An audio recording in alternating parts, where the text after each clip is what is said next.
تنفير الناس. ولهذا حاولوا إلصاق التهمة بالنبي والصحابة، وكلما حاولوا استخدام لفظ باءوا بالفشل.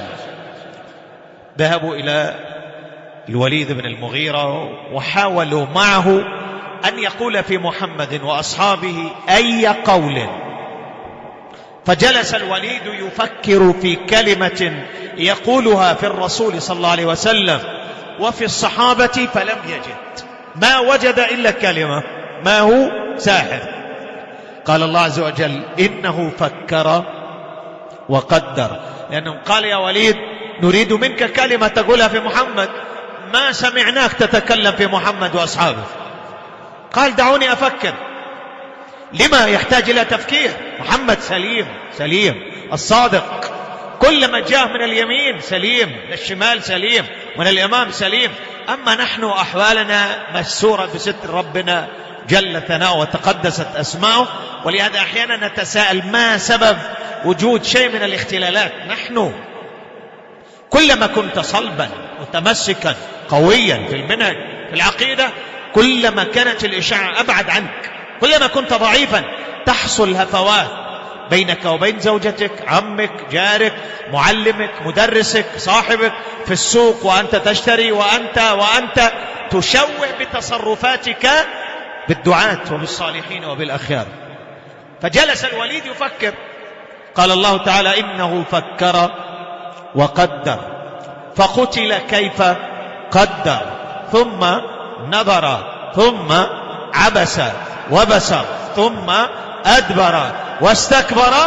خلاصة هذا التفكير والتدبير والتخطيط قال إنه سحر يؤثر.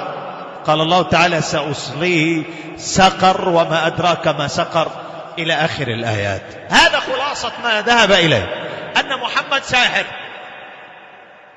يفرق بين الوالد وبين ولده، ويحاولون نشر هذه الإشاعة لهدف تنفير الناس عن الرسول صلى الله عليه وآله وسلم وعن أصحابه. سموه صابئ، سموه مجنون، سموه ساحر، سموه كاهن. كان النبي يحزن لهذا. قال الله تعالى فلعلك باخع نفسك.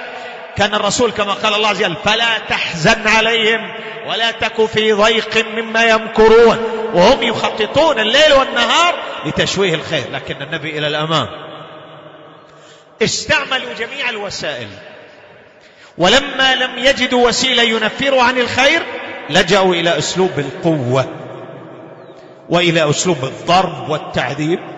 وهذه وسيلة من لم يستطع الوصول إلى ما يريد، كما قالوا في إبراهيم عليه الصلاة والسلام حرقوا. هذا خلاصة ما وصلوا إليه. فرعون لما عجز قال لأقطعن أيديكم وأرجلكم من خلاف. حاول يشوه، حاول يعمل إشاعات. لما؟ لأنه وجد أمامه صفاء ونقاء في السير، ما استطاع أن يجد ما يريد، فلجأ إلى استعمال القوة. ولهذا يحذر الطالب من أن يكون سببا في تشويه الخير.